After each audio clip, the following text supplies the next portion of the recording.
آئیے سلسلہ اصلاح امت دیکھیے، مگر ٹھہریے، پہلے اچھی اچھی نیتیں فرما لیجئے تاکہ ثواب بھی ملے۔ فرمان مصطفیٰ صلی اللہ تعالی علیہ وآلہ وسلم، نیت المؤمنی خیر من عملی، مومن کی نیت اس کے عمل سے بہتر ہے۔ اللہ عز و جل کی رضا پانے اور ثواب کمانے کی غرض سے سلسلہ دیکھنے سے پہلے اچھی اچھی نیتیں فرما لیجئے۔ اللہ عز و جل کی رضا کی خاطر علم دین حاصل کروں گا، سیکھ کر دوسروں تک نیکی کی دعوت پہنچاؤں گا، خاص خاص باتیں لکھوں گا، اول تاخیر دیکھوں گا۔ میں مبلغ بنوں سنتوں کا، خوب چرچا کروں سنتوں کا، ہو کرم بہر خاک مدینہ۔ الحمدللہ رب العالمین، والصلاة والسلام علی سید المرسلین، اما بعد فاعوذ باللہ من الشیطان الرجیم، بسم اللہ الرحمن الرحیم، الصلاة والسلام علیک یا رسول اللہ وعلی آلک واصحابک یا حبیب اللہ،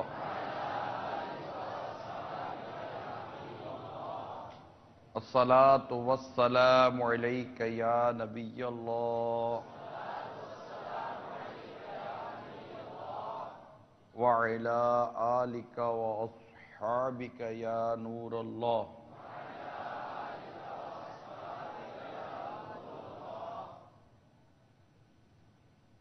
فرمان مصطفیٰ صلی اللہ تعالی علیہ وآلہ وسلم ہے، تم اپنی مجلسوں کو مجھ پر درود پڑھ کر آراستہ کرو، تمہارا درود پڑھنا قیامت کے روز تمہارے لیے نور ہوگا۔ صلو علی الحبیب صلی اللہ تعالی، توبو الی اللہ استغفر اللہ، صلو علی الحبیب صلی اللہ تعالی۔ نیت المؤمن خیر من عملہ، مسلمان کی نیت اس کی عمل سے بہتر ہے۔ اللہ کی رضا پانے اور ثواب بڑھانے کے لیے آئیے پہلے کچھ اچھی اچھی نیتیں کر لیتے ہیں۔ یاد رکھیے میٹھے اسلامی بھائیوں، نیت یہ دل کے ارادے کو کہتے ہیں۔ اگر نیت اچھی ہوئی تو ثواب بھی ملے گا۔ تو اچھی اچھی نیتیں کر لینے میں فائدہ ہے، کوئی نقصان نہیں ہے۔ سب سے پہلے جو نیت ہوتی ہے وہ ہوتی ہے اللہ کی رضا، یعنی اللہ کی رضا پانے کے لیے میں بیان میں شریک رہوں گا۔ اللہ کی رضا یہ سب سے پہلے ہوتی ہے۔ اگر ثواب چاہیے تو ہمیں اللہ تعالیٰ کی رضا کی نیت کرنی چاہیے، یعنی کہ میں اس فعل کے ذریعے، اس کام کے ذریعے جو میں آیا ہوں، یہاں بیٹھا ہوں، میں سن رہا ہوں یا میں بول رہا ہوں، میں ان کام کے ذریعے کیا چاہتا ہوں؟ کیا چاہتا ہوں؟ اللہ کی رضا، کہ میرا اللہ مجھ سے راضی ہو جائے، میرا رب مجھ سے راضی ہو جائے، میرا پالنے والا، زندگی اور موت کا جو مالک ہے وہ مجھ سے راضی ہو جائے۔ بس یہ نیت بنانے کی عادت پیدا کرنی پڑے گی۔ ہماری عموماً نیتوں میں ملاوٹ ہوا کرتی ہے، یا ہم زبان سے کہتے ہیں اللہ کی رضا کے لیے، لیکن حقیقت یہ ہے کہ اس نیت کی گہرائی اور اس نیت کے اندر موجود جو سبق ہے شاید اس سے ناواقفیت بھی ہوتی ہوگی کہ یہ کیا، یعنی جب اللہ کی رضا کے لیے جب کوئی کام کیا جاتا ہے نا، تو پھر عموماً اس میں آنے والی تکالیف پر بھی آدمی واویلا نہیں کرتا۔ اور بہت ساری اس کی سوچ، اس کا مزاج، اس کا انداز تبدیل ہو جاتا ہے جب بندہ اللہ کی رضا کے لیے کرتا ہے، اللہ کی رضا کے لیے کہیں جاتا ہے۔ آپ کسی کو اللہ کی رضا کے لیے نیکی کی دعوت دے رہے ہیں، اب وہ آپ کی نیکی کی دعوت سے راضی نہیں ہو رہا، وہ آپ مگر آپ کی جو نیت ہے نا وہ تھی اللہ کی رضا، آپ اس کو نیکی کی دعوت دیتے ہوئے بھی آپ کی نظر اللہ کی رضا پر ہے کہ اللہ تو راضی ہوگا نا۔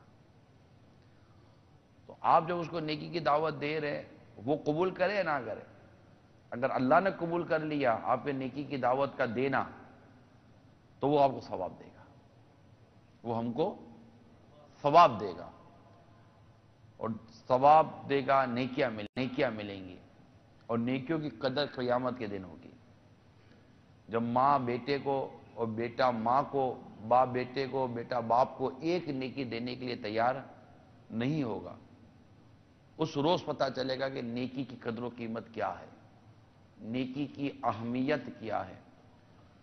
آج ہم بڑے مطلب کہ وہ اپنے کوئی خاصی انداز میں نیکی چھوڑ دیتے ہیں۔ نیکی کے کام چھوڑنا یہ بہت بڑی بے وقوفی ہے، بلکہ میں تو یہ عرض کروں گا میرے میٹھے اور پیارے اسلامی بھائیو، نیکی کا کام کا چھوٹ جانا ہے نا، یہ بہت بڑا الارم ہے، بہت بڑا الارم ہے، بہت بڑی خطرے کی گھنٹی ہے، نیکی کا کام چھوٹ جانا۔ کسی کا درس دیتا دیتا چھوٹ گیا، کوئی بیان کرتے کرتے چھوٹ گیا، کسی کی نیکی کی دعوت کے ٹھیک ٹھاک دورے ہوتے تھے وہ کم ہو گئے یا وہ چھوٹ گئے، کسی کا علاقائی دورہ برا نیکی کی دعوت چھوٹ گیا، کسی کے مدنی قافلے جیسے کم ہو جائیں، کسی کے مدنی انعامات پر عمل کرنے کا معاملہ کمزور پڑ جائے، کوئی قرآن پاک کی تلاوت کرتا تھا تلاوت کرنا کم ہو جائے، کوئی پہلی صف کا نمازی تھا تو صف پہلی کے بجائے پیچھے آ جائے، کوئی جماعت سے نماز کا پابند تھا تو اس کی جماعتیں چھوٹنی شروع ہو جائیں، کوئی روزانہ کم از کم 313 بار درود شریف پڑھتا تھا وہ درود شریف پڑھنا اس کا کم ہو جائے، تسبیحات کا اس کا معمول تھا تسبیحات اس کی کم ہو جائیں، وہ دعا میں روتا تھا اب رونا اس کا رک جائے یا کم ہو جائے یا بند ہو جائے، وہ آگے آ کر نیکی کی دعوت سنا کرتا تھا، اجتماع میں اول تاکہ شرکت کرتا تھا، اب ایسا نہیں کر پاتا، پیچھے رہ گیا ہے۔ تو یہ جو پیچھے ہٹنا ہے نا، جیسے کالج اور یونیورسٹی کے جو اسٹوڈنٹس ہوتے ہیں جن کا مطلب کہ وہ پریکٹس ہوتی ہے فرسٹ آنے کی، اسکول کے جو لڑکے ہوتے ہیں اسٹوڈنٹ ہوتے ہیں جن کی پریکٹس ہوتی ہے فرسٹ آنے کی، تو جب وہ 400 میں سے 350 نمبر لاتے تھے، 375 نمبر لاتے تھے، تو جیسے ہی ان کے نمبر 325 ہوتے ہیں، 320 ہوتے ہیں، 300 ہوتے تو فوراً گھر میں 1 گھنٹہ بجتا ہے اور وہ رزلٹ دیکھ کر کہتے ہیں کہ یہ کیا ہو گیا ہے یا نہیں ہے۔ اب یہ ڈیفینیٹلی بات ہے کہ اس سے جتنی محنت کی تھی اس کے تو اس کو نمبر ملے، قطع نظر اس سے کہ چیکنگ کیا ہوئی نہ ہوئی، ایک ایگزامپل دے رہا ہوں میں، ایک مثال دے رہا ہوں آپ کو، ٹھیک ہے نا، تو فوراً اس کو نظر آ جاتا ہے کہ یار یہ کیا ہو گیا۔ ایک شخص جب دکان کھولتا ہے دکان بند کرتا ہے، تو جب دکان بند کرتا ہے میں نے مارکیٹ میں دیکھا ہے کہ بعض لوگ روزانہ کی سیل اور یہ سب لکھتے ہیں، خرچے لکھتے ہیں، ایک ڈائری کا پیج ہوتا ہے، اور جب رات کو جاتے ہیں تو لکیریں مارتے ہیں، پھر دیکھتے ہیں کہ آج کیا مطلب کہ ہم نے کمایا، روز کا 500 روپے کا خرچہ تھا تو آج 1000 روپے کمائے نہیں کمائے، 500-700 روپے کمائے یا نہیں کمائے، تو دیکھتے ہیں یار آج 300 روپے کمایا تو 200 روپے جیب سے گئے، تو وہ جیسے ہی دیکھتے ہیں کہ ایک دن کہ یار یہ 500 کی جگہ پر 300 روپے کا نفع کیسے ہوا، تو اگلے دن وہ اپنے آپ کو درست کرتے ہیں، ان کی مطلب کہ وہ اب یہ کیا کریں گے، یہ نہیں کہیں کہ اس کی وجہ سے 300 روپے ہوا، اس کی وجہ سے 200 روپے ہوا، وہ اگر کرتے بھی تو ان کا اپنا معاملہ ہے، لیکن کچھ بھی یہ الارم بجتا ہے اندر میں نا، ایک گھنٹی بجتی ہے کہ یار یہ کیا ہو گیا، اگلے دن میں 200 روپے کل کے کور کرنے اور 500 روپے تو 700 روپے اس کو اگلے دن کمانے ہوتے ہیں۔ اسی طرح اسٹوڈنٹ کو اگلے سیمسٹر کے اندر، اگلے ایگزامینیشن کے اندر اگلے ٹیسٹ کے اندر اس نے اپنے نمبر کو کور کرنا ہوتا ہے. یہ ساری چیزیں دنیا کے اندر لوگ دیکھتے ہیں. حالانکہ وہ بیمار بھی ہو جاتے ہیں, بیماری کی وجہ سے کاروبار کم ہو جاتا ہے, بیماری کی وجہ سے نمبر کم آ جاتے ہیں, لیکن اگلے سیمسٹر یا اگلے ایگزامینیشن کے اندر اگلے روز وہ اپنی اس لاس کو کور کرنے کی پوری کوشش کرتے ہیں نہیں کرتے؟ یہ بتائیے, اس سے کس کا اتفاق ہے؟ مانتے ہیں آپ کہ ہاں یار ایسا ہوتا ہے؟ لیکن جب نیکی کی دعوت کی بات آتی ہے, اس وقت جو لاس ہو گیا ہوتا ہے, نقصان ہو گیا ہوتا ہے, اس کو کور کرنے کی سوچ کیوں پیدا نہیں ہوتی؟ جیسے بزرگوں کے واقعات میں نے پڑھے کہ کسی وجہ سے اگر اس دن کے اوراد و وظائف یا اس روز کی تلاوت ان کی کم ہو جائے کسی بھی وجہ سے, تو وہ اگلے روز اس کی پچھلی پوری کرتے تھے. اگر کوئی روز کے مثال کے طور پر 1.5 رکوع 1.5 پارہ قرآن پڑھتا تھا, اور کسی روز اس نے 1 پارہ پڑھا بزرگ نے, تو اگلے روز وہ 2 پارے پڑھتے تھے, 1.5 اس دن کا, آدھا پچھلا. اپنا لاس کور کرنے کی مینٹلٹی تھی. تو اپنے نقصان کو محسوس کرنا پہلی بات, کہ وہ رحمت الہی جو نماز با جماعت پڑھنے والے کی پہلی صف کے نمازی پر اترتی ہے, وہ رحمت الہی دوسری صف والے کے لیے تو نہیں ہے نا. امام کے پیچھے مؤذن کے بعد وہ رحمت الہی چلتی ہے.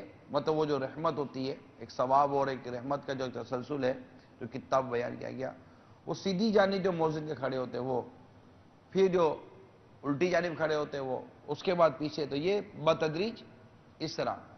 مگر جو مقام و مرتبہ پہلی صف والوں کا, وہ مقام و مرتبہ دوسری صف والوں کا تو نہیں ہے.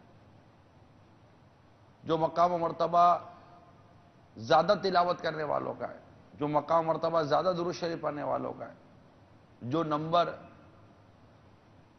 جتنی زیادہ نیکی کرنے والے کے ہیں, جو نمبر تہجد گزار کے ہیں, سب کے لیے اخلاص شرط ہے, اخلاص بنیاد ہے. کس کے لیے کریں گے؟ کس کے لیے کریں گے؟ پھر کہیں کس کے لیے عمل کریں گے؟ اللہ کی رضا کے لیے. مولا تو راضی ہو جا بس, کیونکہ وہ دیکھ رہا ہے نا. ہم دنیا کو دھوکہ دے سکتے ہیں مگر رب کو دھوکہ, جو سنتا ہے, دیکھتا ہے, جانتا ہے, سمعی ہے, بصیر ہے, اس سے نہ کوئی جھوٹ بول سکتا ہے, اسے نہ کوئی دھوکہ دے سکتا ہے, کچھ بھی نہیں کر سکتا, کیونکہ وہ سمیع ہے, وہ بصیر ہے, وہ علیم ہے, وہ خبیر ہے. اس کو کوئی دھوکہ نہیں دے سکتا, اسے کوئی جھوٹ نہیں بول سکتا. پھر ثواب دینے والا بھی وہی ہے, پکڑ کرنے والا بھی وہی ہے, معاف کرنے والا بھی وہی ہے, عذاب دینے والا بھی وہی ہے, رحمت فرمانے والا بھی وہی ہے, غضب فرمانے والا بھی وہی ہے, رحمان بھی وہی ہے, قہار بھی وہی ہے, رحیم بھی وہی ہے, تو جبار بھی وہی ہے, کریم بھی وہی ہے, تو حلیم بھی وہی ہے. وہ ہمارا رب ہے, ہمارا پروردگار ہے, اسی نے ہم کو پیدا کیا ہے. اور نیکی کی توفیق یہ ہے ہی رب کے دستے قدرت میں. جب تک اللہ تبارک و تعالیٰ کسی کو نیکی کی توفیق نہ دے, کوئی نیکی کر ہی نہیں سکتا. تو آخر کسی کی وجہ سے نیکی چھوٹ کیسے سکتی ہے؟ بات سمجھ رہے؟ جب نیکی کی توفیق دینی رب نے, اور نیکی کی توفیق لینی بھی رب نے, اس کی کوئی رحمت کی نظر ہمیں نیکی کی توفیق دے سکتی ہے, اور ہماری کوئی ادنا سی خطا ہم سے نیکی کی توفیق چھین سکتی ہے. کہ نیکی کرنا یہ بھی ایک نعمت ہے. کیا ہے نیکی کرنا؟ یہ کیا ہے؟ ایک بہت بڑی نعمت ہے. کیونکہ جب ہم نیکی کرتے ہیں تو ہمیں ثواب ملتا ہے, اور ثواب ایک ایسا خزانہ ہے جو رب کے دستے قدرت میں ہے. وہ جس سے چاہے دے دے. دنیا کا کوئی شخص بھی آپ کو ثواب نہیں دے سکتا. ثواب صرف رب کی بارگاہ سے ملتا ہے. ثواب صرف رب کی بارگاہ سے ملتا ہے. چاہے اس کے بندوں کو خوش کر کے ملے, چاہے وہ ماں باپ کو خوش کر کے ملے, خواہ وہ نماز پڑھ کے ملے, خواہ وہ درود شریف پڑھ کے ملے, کوئی بھی اس کی رضا کا ایسا کام ہو جائے, اس کی رضا کا کام کرتے وہ کو ثواب دے دیتا ہے. اور وہ ثواب جو جمع ہوتے ہیں تو ثواب اس کی رحمت کو پانے کا ذریعہ بنتے ہیں. اور جب اس کی رحمت ملتی ہے تو اس کی رحمت کے صدقے میں جنت ملتی ہے. اور ہمیں جانا کہاں ہے؟ ہمیں جانا کہاں ہے؟ جنت میں. اور جنت میں جانے کے لیے ہمیں عمل کس کے لیے کرنے ہیں؟ اللہ کی, بس اللہ کی رضا کے لیے عمل کرنے. یہ یاد رکھیے, میرا ہر عمل بس تیرے واسطے ہو, کر اخلاص ایسا عطا یا الہی. یہ منزل ہے, اللہ کی رضا کے لیے عمل کرنے کی ایک منزل ہے. ہم اس منزل پر چڑھنے کی اور اس منزل تک پہنچنے کی کوشش کر رہے ہیں. اس کی خوشفہمی نہیں ہونی چاہیے. ہمارے بہت سارے کام ایسے ہوتے ہیں جس کا اگر پوسٹ مارٹم کیا جائے اور خود ہم ہی سے پوچھا جائے تو آخر نتیجہ ہم ہی نکالیں گے, اور وہ نتیجہ نکلے گا کہ یار واقعی ایسا لگتا ہے کہ میں نے اللہ کی رضا کے لیے یہ عمل کیا نہیں تھا. اگر میں نے اللہ کی رضا کے لیے یہ عمل کیا ہوتا تو میری سوچ یہ نہ بنتی, میں یوں گھوم نہ جاتا, میں یوں محسوس نہ کرتا, مجھے یوں برا نہ لگتا, مجھے یوں خراب نہ لگتا, میں یوں آگے پیچھے نہ ہوتا. کیونکہ میں نے کسی فرد کے لیے, کسی شخص کے لیے عمل نہیں کیا تھا, میں نے عمل تو رب کے لیے کیا تھا. اور یہ بات خدا کی قسم درست ہے, اللہ تعالیٰ کسی نیکوکاروں کا اجر ضائع نہیں فرماتا. اگر ہم کوئی بھی نیکی کی نا, اس کا اجر ضائع نہیں ہوگا. یہاں تک کہ کافر بھی جب کوئی اچھا عمل کرتا ہے نا تو اس کو بھی اس کا بدلہ دیا جاتا ہے, اور اس کا بدلہ دنیا میں دے دیا جاتا ہے. مگر مومن کی یہ خصوصیت ہے کہ مومن کو اس کی نیکی کا بدلہ دنیا میں بھی ملتا ہے اور اس کی نیکی کا بدلہ آخرت میں بھی ملتا ہے. کافر کے لیے آخرت میں کچھ نہیں ہے, غیر مسلم کے لیے آخرت میں کچھ بھی نہیں ہے. اس کو بعض اوقات اس کی نیکی کا بدلہ اچھے کام ان سے بھی ہوتے ہیں, ان کو اچھے کاموں کا بدلہ دنیا میں دے دیا جاتا ہے, مگر آخرت میں ان کا کوئی حصہ نہیں ہوتا. اور مومن کا یہ ہے کہ مومن کو دنیا میں بھی نیکی کا بدلہ ملتا ہے, نیکی کا اجر ملتا ہے, نیکی کی برکت اور نیکی کا سب پھل نصیب ہوتا ہے. آپ جماعت سے نماز پڑھیں, آپ کو اس کی برکت دنیا میں نہ ملے تو کہیے گا. آپ لوگوں کے ساتھ, رشتہ داروں کے ساتھ صلہ رحمی کریں, اچھا سلوک کریں, باقاعدہ حدیثوں میں موجود ہے. اس کی عمر میں برکت ملتی ہے, یہ دنیا کا معاملہ ہے. اس کے رزق پہ برکت ملتی ہے, دنیا کا معاملہ ہے. اور دنیا اور آخرت کا دونوں معاملہ ملتا ہے کہ اللہ تعالیٰ اس سے بری موت کو دور فرما دیتا ہے, اس کا رزق کشادہ ہوتا ہے.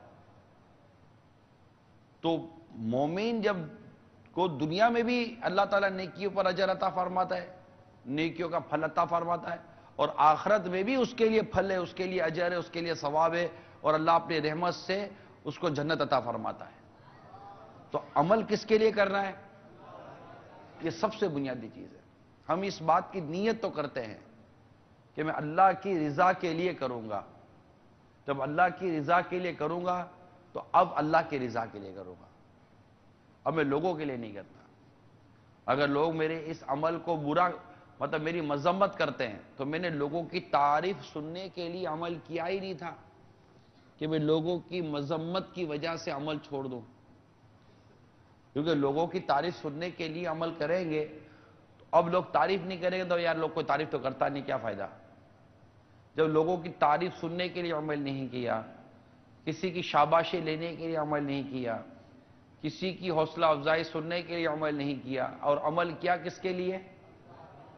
کس کے لیے عمل کیا؟ اللہ کی رضا کے لیے. بتا اللہ دیکھ رہا ہے, اللہ دیکھ رہا ہے, اللہ سن رہا ہے, اللہ جانتا ہے, اللہ اجر دینے والا ہے, اللہ ثواب دینے والا ہے, وہی جنت دینے والا ہے. اسی کی مدد سے پریشانیاں دور ہوتی ہیں. تو جب سب کچھ اسی کے دستے قدرت میں ہے تو پھر کسی اور کے لیے کیوں کریں؟ ہے یا نہیں؟ کسی اور کے لیے کیوں کریں؟ پھر دین متین جس کو اس نے پسند کیا، ان الدین عند اللہ الاسلام، بے شک دین اسلام ہے، اللہ کے نزدیک دین اسلام ہے۔ اللہ تعالیٰ نے دین اسلام کو پسند کیا، اور پھر ہمیں پیارے آقا صلی اللہ تعالیٰ علیہ وسلم کی امت نے پیدا کیا۔ اللہ تبارک و تعالیٰ نے اپنی رضا اور اپنی محبت پانے کے بھی ہمیں طریقہ کار ارشاد فرمائے۔ مثال کے طور پر قرآن میں خود رب کی محبت پانے کا، رب کی رضا پانے کا طریقہ، قل ان کنتم تحبون اللہ فاتبعونی یحببکم اللہ، اے حبیب تم کہہ دو اگر تم اللہ سے محبت کرنا چاہتے ہو تو میری اطاعت کرو، اللہ تم سے محبت کرے گا۔ یعنی سرکار صلی اللہ تعالی علیہ وسلم کی اطاعت و فرما برداری میں رب کی رضا اور رب کی محبت چھپی ہوئی ہے۔ خدا کی رضا چاہتے ہیں دو عالم، خدا چاہتا ہے رضا محمد۔ حدیث پاک میں آتا ہے جس کا باپ راضی اس سے رب راضی، اور جس سے باپ ناراض اس سے رب ناراض۔ اللہ نے اپنی رضا اور اپنی ناراضی باپ کی رضا اور باپ کی ناراضی میں رکھی، اللہ نے اپنی خوشنودی اور اپنی ناراضی ماں کی خوشنودی اور ناراضی میں رکھی ہیں، جس سے اس کے پڑوسی خوش ہوتے ہیں، پڑوسی جسے نیک سمجھتے ہیں۔ حدیثوں کے مضامین کے مطابق جو جب دنیا سے جاتا ہے اور جب اسے لوگ نیک سمجھتے ہیں، لوگ کہتے ہیں یہ جنتی ہے، تو جس سے مخلوق خوش ہوتی ہے، مخلوق راضی ہوتی ہے، مخلوق جس کی نیکی اور پرہیزگاری کی گواہی دیتی ہے، اچھا ہونے کی گواہی دیتی ہے، اس کے لیے جنت ہوتی ہے، کیونکہ یہ امت یہ دنیا پر یہ گواہ ہے، یہ زمین پر گواہ ہے، اس کی بات کی ایک اپنی اہمیت ہے۔ تو عرض کرنے کا مقصد یہ ہے کہ اللہ تبارک و تعالیٰ کی رضا، قرآن پاک کی تلاوت میں اللہ کی رضا ہے، اولاد کی درست تربیت میں اللہ کی رضا ہے، بیوی کے ساتھ اچھا سلوک کرنے میں اللہ کی رضا ہے، اسی طرح بے شمار نیکی کے کام ہیں، کچھ شمار ہی نہیں، قدم قدم پر اللہ نے اپنی رضا والے کام، قدم قدم پر اپنی رضا والے کام رکھے۔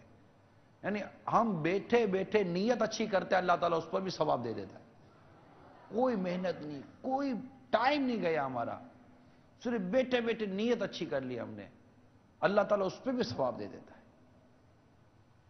گناہ کا تو آدمی ارادہ کرتا ہے لیکن اس کا گناہ لکھا نہیں جاتا، رکا رہتا ہے جب تک گناہ کر نہ لے یا اپنے عزم کو پورا نہ کر لے۔ لیکن نیکی کی تو نیت کرتا ہے، اللہ تعالیٰ اس کو نیکی کا اجر عطا کر دیتا ہے۔ پھر نیکی کی نیت کرنا بھی تک نیکی ہے نا۔ تو سب سے بنیادی نیت کیا ہے؟ کہیں کیا ہے؟ کہیں کیا ہے؟ اللہ کی رضا، کہ مجھے اللہ تعالیٰ کی رضا چاہیے۔ جب بندہ اللہ تعالیٰ کی رضا کے لیے کوئی عمل کرتا ہے نا، اب حسن اخلاقی کو لے لیجیے۔ اگر ہم نے حسن اخلاق اس لیے اختیار کی ہے کہ ہم اس کے ذریعے اللہ کی رضا پانا چاہتے ہیں، حسن اخلاق بہت بڑا موضوع ہے۔ عموماً ہمارے یہاں اچھے انداز سے ملنا، غم خواری کرنا، ملنسار مسکرا کر ملنا، خندہ پیشانی سے ملنا، کسی کے ساتھ غم خواری کرنا، ان تمام یہ چیزیں بھی حسن اخلاق میں شامل ہیں۔ جب یہ سارے کام ہم رب کی رضا کے لیے کرتے ہیں اور کسی سے ملنے کے لیے جا رہے ہیں، کوئی مقصد نہیں ہے، کوئی مقصد نہیں ہے، صرف ایک ہی مقصد ہے، وہ اللہ کی رضا۔ اس کا اجر و ثواب بھی کچھ اور ہے۔ یعنی ایک شخص کسی سے ملنے جا رہا تھا تو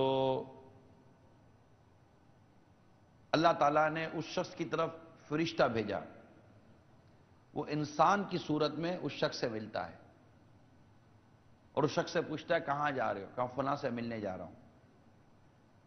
کوئی کام نہیں، کوئی رشتہ داری نہیں، اور کوئی مقصد نہیں، کیوں جا رہے ہو اس سے ملنے کے لیے؟ کہ اللہ کی رضا کے لیے. کس کے لیے ملنے جا رہا ہوں؟ اللہ کی رضا کے لیے. وہ فرشتہ کہتا ہے کہ خوشخبری ہے تیرے لیے، مطلب میں پوری حدیث کا خلاصہ عرض کر رہا ہوں، خوشخبری ہے تیرے لیے کہ مجھے اللہ تعالیٰ نے تیری طرف بھیجا، اور تیرا یہ عمل کہ تو صرف رب کی رضا کے لیے اپنے بھائی سے ملنے جا رہا ہے، اللہ تعالیٰ کو تیرا عمل اس قدر پسند آیا کہ اللہ تعالیٰ نے تجھ پر جنت واجب کر دی ہے. جنت واجب کر دی ہے.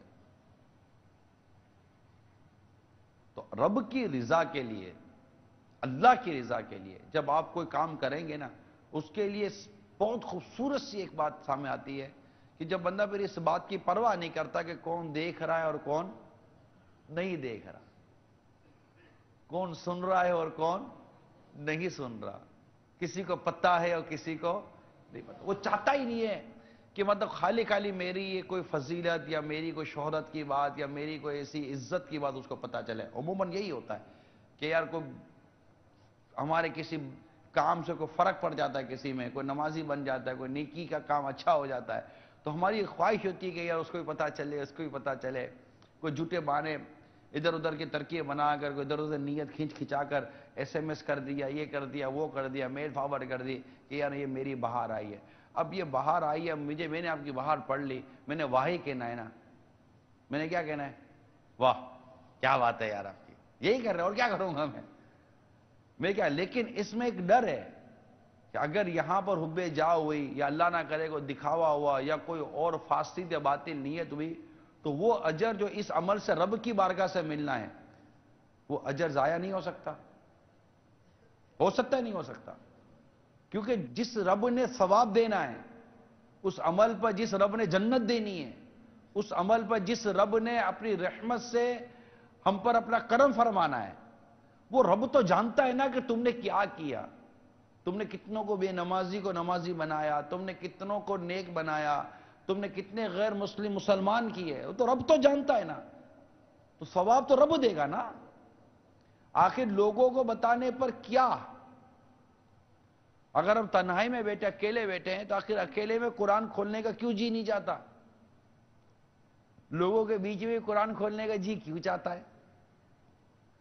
اکیلے میں اوراد و وظائف، درود شریف، اشراق و چاشت و اوابین وغیرہ پڑھنے کا جی نہیں چاہتا، لوگوں کے بیچ میں کیوں چاہتا ہے؟ اکیلے میں نگاہیں نیچی رکھنے کی یا اس طرح کی کوئی اور نیکی کی مقاصد کے تحت یا نیکی پانے کے تحت اچھی اچھی نیتوں کے ساتھ ان اعمال کو بجا لانے کا ذہنی بندہ لوگوں میں کیوں بنتا ہے؟ گھر کے اندر مسکراہٹ اور حسن اخلاق کا مظاہرہ نہیں ہوتا تو عام لوگوں میں کیوں ہوتا ہے؟ سنت کے مطابق تمام ترکیبیں لوگوں میں ہوتی ہیں، اکیلے میں کیوں نہیں ہوتی؟ بہت سارے سوال ذہن میں پیدا ہوں گے جب ہم اپنے اس نیت کو درست کرنے کو، یہ بھی نیت درست کرنے کی حاجت ہے. کون سی؟ کہ میرا ہر عمل بس تیرے واسطے. اس نیت کو درست کرنے کی حاجت ہے. نیت تو کرتے رہیں گے ہم، با تکلف نیت کریں گے، مگر واقعی اس نیت کو درست کرنے کی حاجت ہے. یہ ایک بہت بڑی منزل ہے، یہ ایک بہت بڑا مقام ہے، یہ ایک بہت بڑی پہچان ہے، یہ ایک بہت بڑی معرفت ہے جس کو واقعی ایک مسلمان کو سمجھنے کی ضرورت ہے. اگر مسلمان اس بنیادی بات ہی کو نہ سمجھا کہ میرا ہر عمل بس تیرے واسطے، یہ بنیادی بات ہے، بہت بنیادی بات ہے.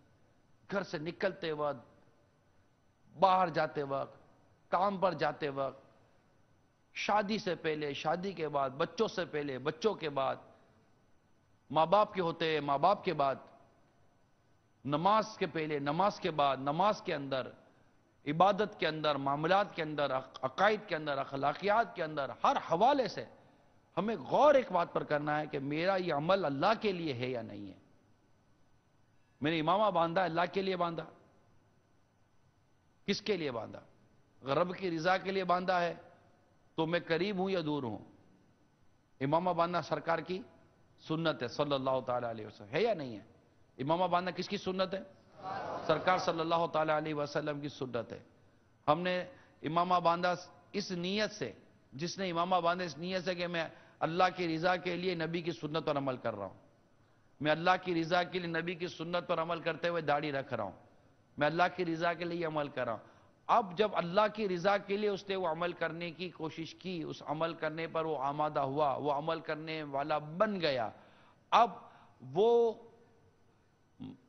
کہیں بھی ہے، اللہ کی رضا تو اس کے ساتھ ساتھ ہے نا، اللہ تو اسے دیکھ رہا ہے نا، یعنی اس نے فلاں منصب کے لیے، فلاں ذمہ داری کے لیے یا فلاں کسی اور مقصد کے تحت کوئی ملاوٹ نہیں اس کی نیت میں، کوئی کسی قسم کی ملاوٹ نہیں ہے، خالص ہے وہ۔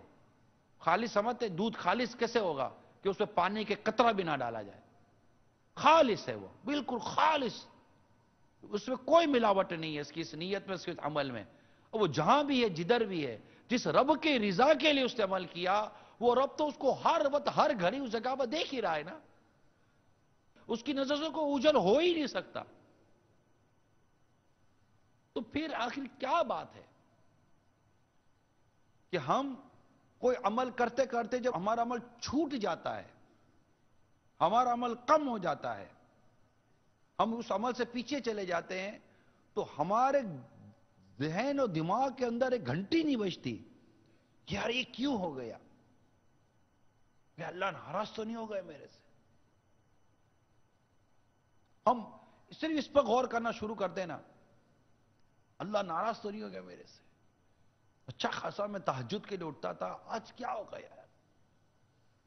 اب بندہ نا یوں بیٹھ کر غور کرے، کیا ہو گیا یار، کسی کی دل آزاری تو نہیں کر دی تھی میں نے، کوئی شبے والی چیز یا حرام چیز کھا تو نہیں لی ہے یار، کوئی چگلی تو نہیں ہو گئی میرے سے، بدگمانی تو نہیں ہو گئی ہے، کسی کی غیبت تو نہیں کر بیٹھا تھا میں۔ اب سوچتا رہے، بھائی کوئی تو وجہ ہے نا، آخر یہ اتنی بڑی سعادت جو تہجد کی تھی میری چلی گئی، آج میں نہیں اٹھ سکا، اس کی کوئی تو وجہ ہوگی، اس وجہ پر غور کرے اور اللہ تعالیٰ کے حضور گر گرا کر دعا کرے، یا اللہ یہ تہجد کی نعمت تیرے کرم سے ملی، تیری قسم میرا کوئی حصہ نہیں ہے اس میں، میرا کوئی کردار نہیں ہے، یہ تیری رحمت سے ملی، یہ تلاوت کی سعادت تیری رحمت سے ملی، یہ اوراد و وظائف درود شریف پڑھنے، نماز با جماعت پڑھنے اور یہ ساری عبادتیں اور جو کچھ نیکیاں کر پاتا ہوں مولا صرف تیری رحمت سے ہے، میرا کوئی عمل نہیں ہے، یہ نیکی چھٹتی نظر آ رہی ہے، یہ جاتی نظر آ رہی ہے، میرے گناہ معاف کر، میری خطائیں معاف کر، مجھ سے درگزر فرما اور مجھ سے یہ سعادت چھین مت مولا۔ اللہ کے حضور دعا کرے، گر گرا کر دعا روز کرے۔ کتنے بزرگوں کے میں جو کہہ رہا ہوں، کتنے بزرگوں کے واقعات ملتے ہیں اس موضوع کے اوپر۔ صرف ایک بدگمانی کی وجہ سے ایک بزرگ کی 40 دن تک تہجد کی نماز، وہ 40 دن تک تہجد کی نماز سے محروم کر دیے گئے، ایک بدگمانی۔ نہ جانے ہم تو کتنی بدگمانیاں کرتے ہیں، کوئی ہمارے خلاف سازش کرے یا نہ کرے، ہم بدگمانیاں کرتے رہتے ہیں کہ یہ ہمارے خلاف ہی سازشیں کرتا رہتا ہے، یہ ہمارے خلاف ہی باتیں کرتا رہتا ہے، یہ ہمارے خلاف ہی پلاننگ بناتا رہتا ہے۔ ارے کیا ضرورت ہے، تم نے اپنے آپ کو اتنا بڑا کیوں سمجھ لے کہ تمہارے خلاف کوئی سازشیں بھی کرے گا؟ کیا اہمیت ہے، کیا اوقات ہے، کیا حیثیت ہے تمہاری؟ مطلب میں یہ بولوں یار میرے خلاف کوئی سازش ہو رہی ہے، اس کا مطلب میں کوئی امپورٹنٹ آدمی ہوں نا؟ ایک عام آدمی کے خلاف تھوڑی کوئی سازش ہوتی ہے، عام آدمی کے خلاف کوئی تھوڑی پلاننگ ہوتی ہے۔ تو میں اپنے بارے میں گویا کہ اتنا بڑا بن گیا، میرے خلاف کوئی سازش ہوگی، کیا سازش ہوگی؟ سیدھی سیدھی آ کر تم سے بات کر لے گا، کیا بگاڑ لو گے کسی کا؟ بات سمجھنے کے سمجھانے کے لیے عرض کر رہا ہوں میں، کیوں سازش ہوگی تمہارے خلاف، کیوں پلاننگ ہوگی تمہارے خلاف؟ دنیا میں اور کو کام ہے یا نہیں ہے کہ تم ہی رہ گئے کہ لوگ تمہارے پیچھے پڑے ہوئے ہیں، صرف تمہارے کو نظر بد لگے گی، صرف تمہارے خلاف ہی جادو ہوگا، صرف تمہارے خلاف ہی مطلب کہ ساری کاروائیاں ہوں گی اور کچھ بھی نہیں ہے۔ اس طرح کی جب سوچ ہم پیدا کریں گے تو انشاءاللہ تبارک و تعالی ہمیں ہماری خطائیں، ہمیں ہماری غلطیاں، ہم پر ہمارے گناہ، اس کا دروازہ کھولے گا، اور خوش نصیب ہے وہ شخص جس پر اللہ تبارک و تعالی اس بات کا دروازہ کھول دے کہ اس کو اس کے عیب نظر آئیں۔ یہ یاد رکھیے گا، یہ کتابوں میں لکھی یہ بات ہے۔ وہ انسان بڑا خوش قسمت ہے، وہ انسان بڑا خوش بخت ہے جس پر اللہ تبارک و تعالی اس کے عیبوں کے دیکھنے کا دروازہ کھول دے۔ کیونکہ عموماً ہماری نظر دوسروں کے عیبوں پر پڑی ہے. ہم جب کسی امام کے پیچھے نماز پڑھتے ہیں تو ہم اپنی قرات پر امام کی قرات کو چیک کر رہے ہوتے ہیں، نہ کہ امام کی قرات سے اپنی قرات چیک کر رہے ہوتے ہیں کہ یار میری نماز صحیح ہے یا نہیں ہے، میری قرات صحیح ہے یا نہیں ہے. ہم ہمیشہ دوسروں کی چیکنگ میں ہی لگے ہوئے ہیں کہ وہ یوں کر رہا ہے، وہ یوں کر رہا ہے، وہ یوں کر رہا ہے، وہ یوں کر رہا ہے. پھر اگر وہ شخص کوئی ناجائز و حرام کام نہیں کرتا، نارمل سا مطلب کوئی ایسے کام چھوڑ دیتا ہے جس کام کے چھوڑنے میں اس کی کوئی شرعی گرفت نہیں ہے، ہم بیٹھ کے اس کی شرعی گرفت کر رہے ہوتے ہیں، ہم بیٹھ کر اس پر تبصرے کر رہے ہوتے ہیں. اور جبکہ اس نے جو کام چھوڑا اس پر تو اس کی کوئی شرعی گرفت تھی نہیں، لیکن ہم جو اس پر تبصرہ کر رہے ہیں نا، ہم پر شرعی گرفت شروع ہو گئی. تو اس طرح کے بہت سارے افعال ہم سے ہو جاتے ہیں. ایک بزرگ رحمت اللہ تعالیٰ علیہ غلطی سے ایک کھجور اپنی سمجھ سے کھا لی، کئی دنوں تو ان کو نماز کی لذت چلی گئی. تو یہ غور کرنے کی بات ہے کہ نماز کی لذت چلا جانا، یقین مانی یہ سوچنے کی باتیں عرض کر رہا ہوں میں، صرف ایک تبصرہ اور فلسفہ نہیں ہے. یہ سوچنے کے لیے میں عرض کر رہا ہوں کہ میں نے جو کتابوں میں نماز کی لذت پڑھی، میں نے کتاب میں جو قرآن کی لذت پڑھی ہے، میں نے کتاب میں جو سجدوں کی لذتیں پڑھی ہیں، میں نے کتاب میں جو ذکر و اذکار کی لذتیں پڑھی ہیں، میں نے کتاب میں جو درود شریف کی لذتیں پڑھی ہیں، میں نے کتابوں میں جو تقوی اور پرہیزگاری کی لذتیں جو پڑھی ہیں، ان کے کرنے والوں کے جو مزے پڑے ہیں، ان کے کرنے والوں کی جو کیفیتیں پڑھی ہیں، یار وہ لذتیں، وہ کیفیتیں، یہ سب کہاں ہیں؟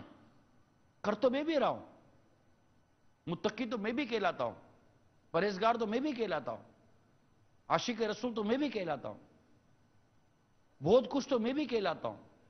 لیکن میں خود سے تو پوچھوں کہ یار لوگ تو، اب میں خالی اسی لذت میں پڑ گیا ہوں کہ مجھے لوگ نیک سمجھیں یہ بھی ایک لذت ہے، مجھے پرہیزگار سمجھیں یہ بھی لذت ہے، مجھے لوگ مان سمان عزت دیتے یہ بھی ایک لذت ہے نا.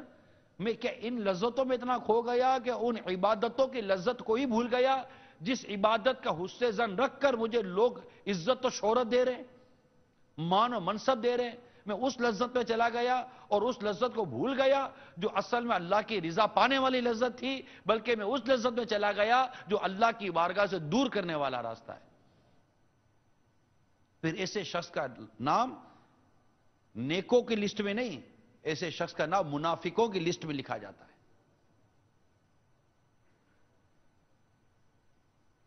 تو بات ہماری چلی تھی کہاں سے کہ اللہ کی رضا کے لیے نیت ہم نے کرنی تھی کہ میں اللہ کی رضا کے لیے عمل کروں گا. اور جو اللہ کی رضا کے لیے عمل کرتا ہے اس کا عمل لوگوں میں ہو یا اکیلے میں ہو، اس کا عمل ایک سا رہتا ہے. وہ لوگوں میں بھی، وہ اکیلے میں بھی عمل اس سے زیادہ نہیں کرتا کہ مجھے لوگوں میں چونکہ کرنا ہے اس لیے میں اکیلے میں بھی تو کروں. تو یہاں بھی لوگ ہی آ گئے، اللہ کی رضا یہاں سے بھی نکلتی نظر آ رہی ہے.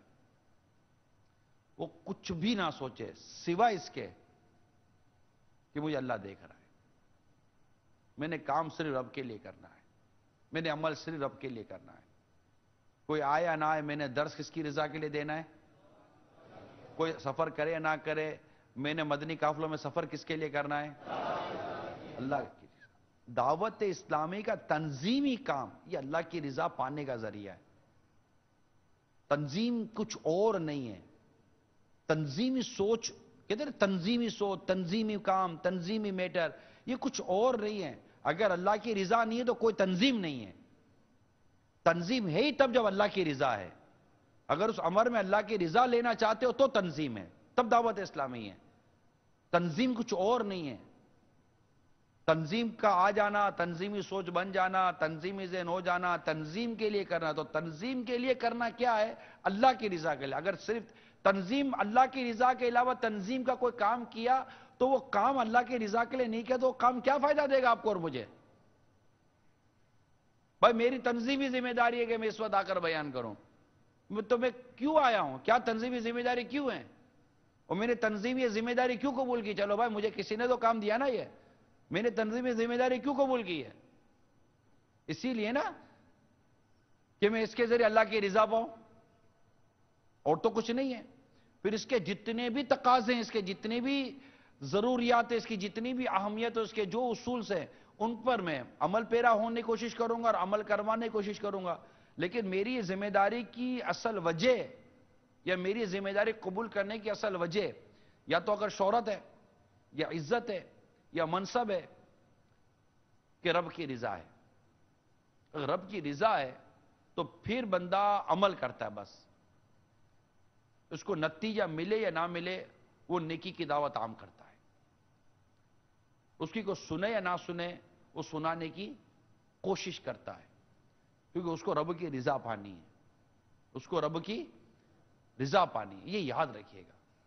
ایک بزرگ کے بارے میں سنتے ہیں کہ انہوں نے بیان کیا،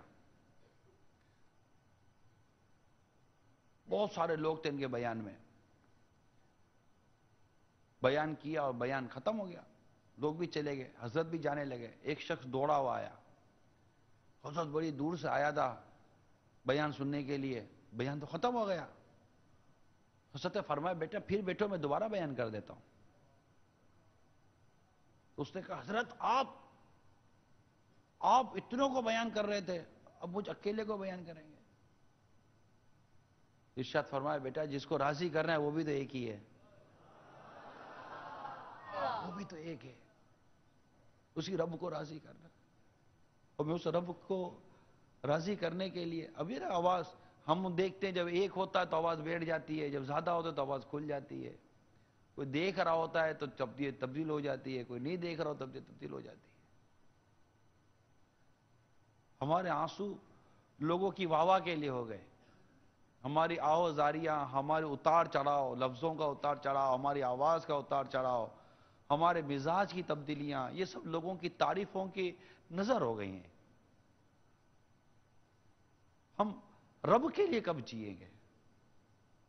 ہماری زندگی کے 30 40 50 سال لوگوں کے لیے نکل گئے، ہم اللہ کے لیے کب جئیں گے؟ ہم اللہ کے لیے کب اٹھیں گے؟ ہم اللہ کے لیے کب چلیں گے؟ ہم اللہ کی رضا کے لیے کب کھائیں گے؟ ہم اللہ کی رضا کے لیے کب بولیں گے؟ ہم اللہ کی رضا کے لیے کب کریں گے؟ ہم رب کو راضی کرنے کے لیے کب کریں گے؟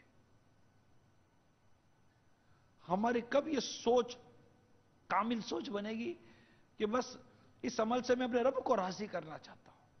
اے اللہ تو دیکھ رہا ہے نا، اے اللہ تو دیکھ رہا ہے نا، کوئی دیکھے یا نہ دیکھے، اور کوئی دیکھے یا نہ دیکھے یہ سوچ بھی ہماری پتہ نہیں کیوں بنتی ہے۔ اللہ تو دیکھ رہا ہے، وہی ہے۔ عزت و ذلت اس کے دستے قدرت میں ہے۔ ایک شخص لاکھ پردوں میں چھپ کر نیکی کرتا ہے، اللہ تعالیٰ لوگوں میں اس کی نیکی کو مشہور کر دیتا ہے۔ ایک شخص لاکھ پردوں میں چھپ کر گناہ کرتا ہے، اللہ تعالیٰ لوگوں میں اس کے گناہ کو مشہور کر دیتا ہے۔ وہ تو دیکھ رہا ہے نا، جو چیز چھپتی ہے تو چھپانے والا رب ہے، اگر وہ کھل جاتی ہے تو کھولنے والا بھی رب ہے۔ ہم تو نرے محتاج ہیں، نرے لاچار ہیں۔ ہمارے تو پیٹ میں گھر پر ہو جائے تو ہم پڑ جاتے ہیں، ہمارے سر میں درد ہو جائے تو ہم سو جاتے ہیں، ہماری آنکھیں ساتھ نہ دیں تو ہم کچھ بھی نہیں کر سکتے، ہماری زبان ساتھ دے تو کچھ نہیں کر سکتے۔ زبان بولتی ہے کہ اس رب نے اس کو بولنے کی طاقت دی ہے، آنکھ دیکھتی ہے اس نے اس کو دیکھنے کی طاقت دی ہے، کان سنتے ہیں کہ اس نے سننے کی طاقت دی ہے، دماغ کام کر رہا ہے کہ اس نے کام کرنے کی اس کو طاقت دی ہے، پاؤں چل رہے ہیں کہ اس نے اس کو چلنے کی طاقت دی ہے۔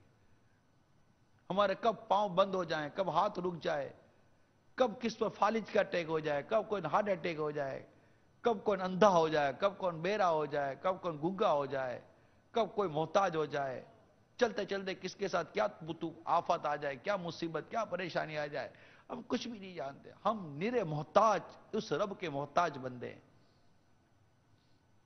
اس کے سوا کوئی نہیں ہے جو ہم کو رزق دے، کوئی نہیں ہے جو بیماروں کو شفا دے، ارے کوئی نہیں ہے اس کے سوا جو گناہوں کی مغفرت کر دے۔ قرآن واضح طور پہ کون ہے جو تمہارے گناہ معاف کرے سوائے اللہ کے؟ سوا اللہ کے کوئی نہیں ہے جو ہمارے گناہ معاف کر سکے۔ اس رب کریم، اس پیارے اللہ کے لیے عمل کریں جو باوجود اتنی نافرمانیوں کے ہم کو رزق دے رہا ہے، باوجود اتنی نافرمانیوں کے وہ ہمیں رسوا اور ذلیل نہیں ہونے دیتا، باوجود اتنی نافرمانیوں کے ہمیں محتاج نہیں کرتا ہے۔ ہمیں ہوا مل رہی ہے، پانی مل رہا ہے، بھوک لگتی تو کھانا مل جاتا ہے، پیاس لگتی تو پانی مل جاتا ہے، کھانا کھاتے ہیں، ہضم ہو جانے کی طاقت کسی میں بھی نہیں ہے کہ وہ اپنا کھانا ہضم کر سکے۔ جب تک اللہ تبارک تعالیٰ کو حکم نہیں ہوگا تمہارا کھانا ہضم نہیں ہو سکتا۔ تم نے پانی پیا، جب تک اللہ کو حکم نہیں ہوگا پانی باہر نکل بھی نہیں سکتا۔ یہ پانی اندر ہی رک جائے اس کی تکلیف کو کون نہیں سمجھ سکتا۔ یہ کھانا اندر رک جائے نہ نکلے تو جب یہ کھانا باہر نہیں نکلتا کھانے کے بعد اس کی تکلیف وہی سمجھتا ہے جس کا کھانا اندر رک گیا۔ پانی اندر رک گیا اس کی تکلیف وہی سمجھ سکتا ہے جس کا پانی اندر رک گیا، اور پانی نہیں رکتا اور بغیر کسی سوچ سمجھ کے اچانک وہ پانی نکلتا رہتا ہے باہر، اس کی تکلیف بھی وہی سمجھتا ہے، بیٹھے بیٹھے پیشاب نکل جاتا ہے یا نہیں ہے؟ یہ وقت پر نکلتا ہے، وقت پر نہیں نکلتا۔ یہ پیشاب کے نکلنے سے پہلے ایک سوچ ذہن میں پیدا ہوتی ہے کہ مجھے پیشاب کا خیال آتا ہے، پھر میں جا کر ایک پراپر جگہ پر جا کر میں پیشاب کرتا ہوں، ورنہ کتنوں کا پیشاب بستر پر نکل جاتا پتہ بھی نہیں چلتا ہے یا نہیں ہے؟ اللہ تعالیٰ نے اتنی نعمتوں سے نوازا ہے، اس کی اتنی رحمتیں، اتنی کرم نوازیاں ہیں، جب سونے لگتے تو نیند آ جاتی ہے۔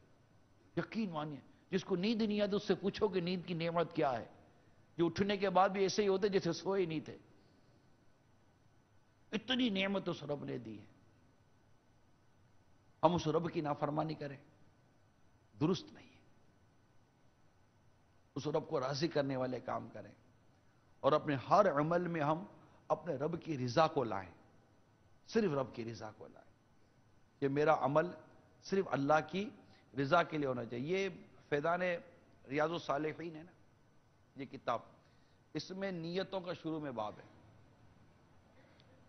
اگر ہم اس میں نیتوں کے باب کو پڑھیں نا، اب جیسے کہ میں نے یہ صفحہ کھولا اور میرے سامنے لکھا ہوا ہے اخلاص اور نیت کا بیان، اس کا پہلا بیان یہی ہے، اس کا مطالعہ ضرور کریں۔ اب اللہ کرے کہ ہم مطالعہ کرنے والے بن جائیں، اسٹڈی کرنے والے بن جائیں۔ جو پڑھتے نہیں ہیں نا ان کو اس کے مطابق سمجھ ہی نہیں پڑتی کہ یہ ہے کیا۔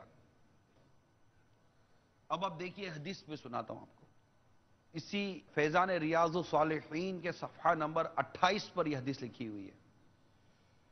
نبی پاک صلی اللہ تعالی علیہ وسلم نے ارشاد فرمایا، بروز قیامت کچھ مہر بند صحیفے اللہ کی بارگاہ میں نصب یعنی پیش کیے جائیں گے، مہر بند۔ تو اللہ تبارک و تعالیٰ فرشتوں سے فرمائے گا یہ چھوڑ دو اور یہ قبول کر لو، یہ چھوڑ دو اور یہ قبول کر لو۔ فرشتے عرض کریں گے یا رب تیری عزت کی قسم ہم تو اس میں خیر ہی دیکھتے ہیں۔ اللہ تعالیٰ جو سب سے زیادہ جاننے والا ہے ارشاد فرمائے گا یہ اعمال میرے غیر کے لیے کیے گئے تھے، آج میں وہی عمل قبول کروں گا جو میری رضا کے لیے کیے گئے تھے۔ یقین مانیے یہ بہت غور کرنے کی، بالخصوص دعوت اسلامی کا مدنی کام کرنے والے، ذمہ دار، نگران، مبلغ، بیان کرنے والے، دعا کرنے والے، ذکر کرنے والے، نیکی کی دعوت دینے والے، مدنی مشورہ کرنے والے، شعبہ جات دیکھنے والے، شعبہ جات سنبھالنے والے، ہر ایک کے لیے یعنی جتنی بڑی ذمہ داری ہے نا اتنا ہی زیادہ اس پر غور کرنے کی ضرورت ہے، کیونکہ وہ اپنی ذمہ داری کو پورا کرنے کے لیے وقت کی بھی قربانی دیتا ہے، گھر بار کی قربانی دیتا ہے، مال و دولت کی قربانی دیتا ہے، کاروبار کی قربانی دیتا ہے، ساری قربانیاں دیتا ہے، آرام تک کی قربانیاں دیتا ہے۔ مگر تم خدا کی قسم کھا کر بولو یار، یہ ساری قربانیاں دینے کے بعد میں جب رب کے حضور میرے اعمال پیش ہوں اور میرے اعمال کو یہ کہہ کر نکال دیا جائے کہ یہ میرے لیے نہیں تھے، کتنی بڑی محرومی ہے یار ہر اس شخص کے لیے جس کا عمل یہ کہہ کر نکال دیا گیا یہ میرے لیے نہیں۔ اور اللہ جانتا ہے کہ یہ عمل اس کے لیے ہے یا نہیں ہے۔ ایک بزرگ رحمت اللہ تعالی علیہ کپڑا بناتے تھے اور بہت خوبصورت اور اپنی ساری کاریگری جس کو کہتے ہیں نا مہارت، ساری مہارت اس کپڑے کو، اس کی خوبصورتی اور اس کی بناوٹ اور اس کی مضبوطی میں آپ نے صرف کر دی، ساری اپنی صلاحیتیں اس میں صرف کر دی اور اپنے طور پر ایک بہترین چیز بنا کر بازار میں دکاندار کے پاس لائے۔ دکاندار نے جب دکاندار ہوتا ہے، یاد رکھیے گا، دکاندار بہت تجربے کار ہوتا ہے، بہت زیادہ تجربے کار ہوتا ہے دکاندار کیا ایک اپنے، کیونکہ وہ روز کا روز بیچ رہا ہوتا ہے نا، اور ہر طرح کا مال بیچ رہا ہوتا ہے۔ جب اس کے ہاتھ میں وہ چیز آئی تو دکاندار نے اس کو الٹ پلٹ کے ادھر دیکھا، کہا کہ اس کی قیمت اتنی ہے، کم قیمت لگائی۔ مثال کے طور پر وہ سمجھتے تھے کہ یہ 1000 روپے کا بکے گا تو اس کو 100 روپے قیمت لگا دی۔ یار یہ تو اتنا قیمتی ہے، تو اس نے اس میں سے اپنے دیکھیں اس میں یہ بھی کمزوری ہے، اس میں یہ بھی کمزوری ہے، اس میں یہ بھی کمزوری ہے، کئی قسم کی کمزوریاں اس کپڑے سے نکال کر اسے بتا دی۔ بس وہ کمزوری سننا تھا کہ وہ بزرگ رو پڑے۔ جو بزرگ روئے نا، اس پر اس دکاندار کو بڑی حیرت ہوئی، کہا حضرت آپ ناراض ہو گئے، اب رو کیوں رہے؟ میں قیمت بڑھا دیتا ہوں بھائی۔ حضرت نے فرمایا تو کیا سمجھتا ہے تیری قیمت کم کرنے پر میں رو رہا ہوں؟ پھر آپ کیوں رو رہے ہیں؟ فرمایا میں اس بات پر رو رہا ہوں کہ میں نے اس کام کو کرنے میں اپنی ساری طاقت، ساری صلاحیت صرف کر دی، مگر جب یہ چیز کسی باریک بین کے ہاتھ میں آئی تو اس نے کئی کمزوریاں نکالی۔ میں اس بات پر سوچ رہا ہوں کہ میں نے اللہ کی عبادت کرنے میں تو اپنی ساری صلاحیتیں تو صرف کر دی، کل بروز قیامت جب اللہ کے حضور میرے اعمال پیش کیے جائیں گے تو نہ جانے میری عبادت کا کیا بنے گا، کتنی کمزوریاں میری عبادت سے نکال کے، کہیں میری عبادت کو نکال کے باہر نہ پھینک دیا جائے۔ بس اس بات کا تصور اڑا رہا ہے۔ اے وقت کی قربانی دینے والوں، نیند کی قربانی دینے والوں،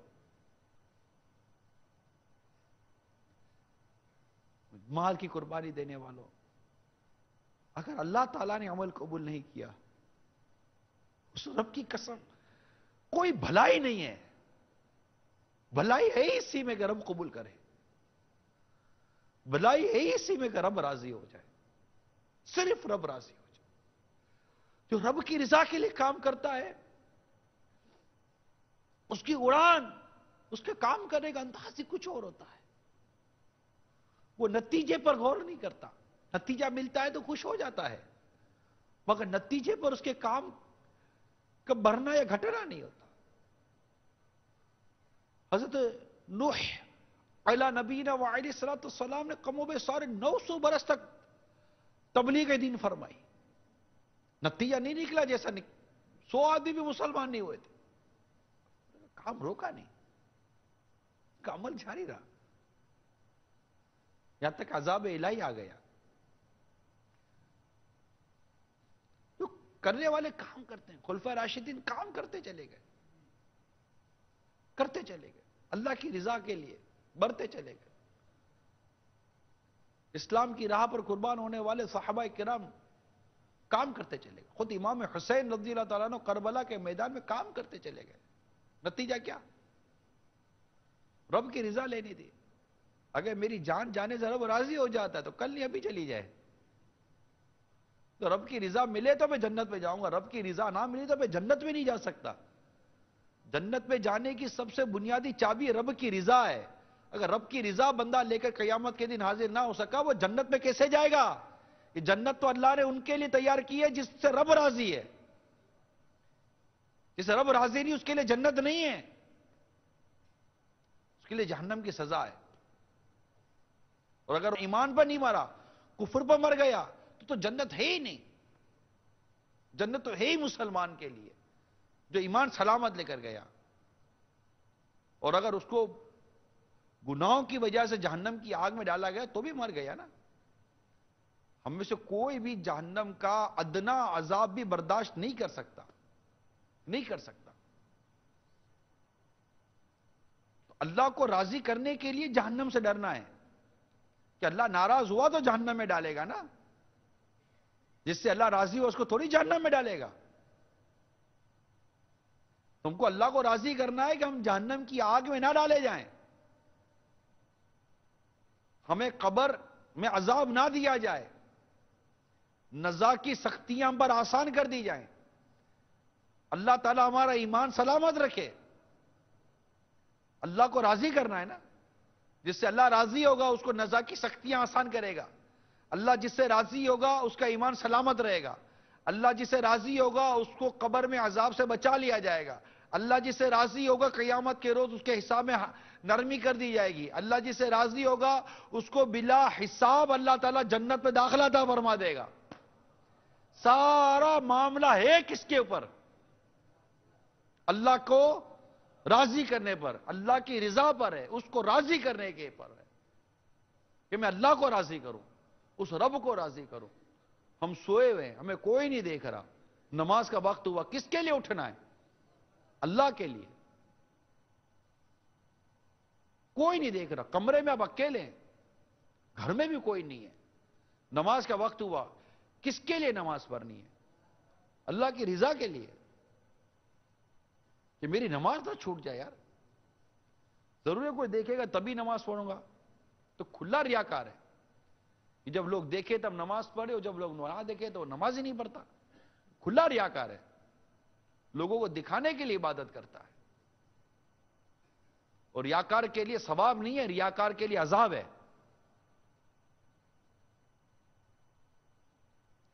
تو قیامت کے دن اسی کا عمل قبول ہوگا جو اللہ کی رضا کے لیے عمل کرے. جو اللہ کی رضا کے لیے عمل نہیں کرے گا اس کو ثواب نہیں ملتا. حضرت سید ابو ہریرہ رضی اللہ تعالی عنہ فرماتے ہیں توریت شریف میں اللہ تبارک و تعالی کا یہ فرمان لکھا ہے جس عمل سے میری رضا مطلوب ہو وہ تھوڑا بھی زیادہ ہے، اور جس عمل سے میرے غیر کا قصد کیا گیا وہ زیادہ بھی تھوڑا ہے. بزرگان دین رحمہم اللہ المبین سے منقول ہے اکثر چھوٹے اعمال کو نیت بڑا کر دیتی ہے، اور بہت سے بڑے بڑے اعمال نیت کی وجہ سے چھوٹے ہو جاتے ہیں. رب کریم اپنے کرم سے ہمیں اچھی اچھی نیت عطا فرمائے اور ہمارا عمل صرف اللہ کی رضا کے لیے ہو جائے، اور ہم اس کی رضا کے لیے عمل کرتے کرتے دنیا سے اس کی رضا پاتے پاتے رخصت ہو جائیں. آمین بجاہ نبی الامین صلی اللہ تعالی علیہ وآلہ وسلم. صلو علی الحبیب صلی اللہ تعالی علی محمد. توبوا الی اللہ. صلو علی الحبیب صلی اللہ تعالی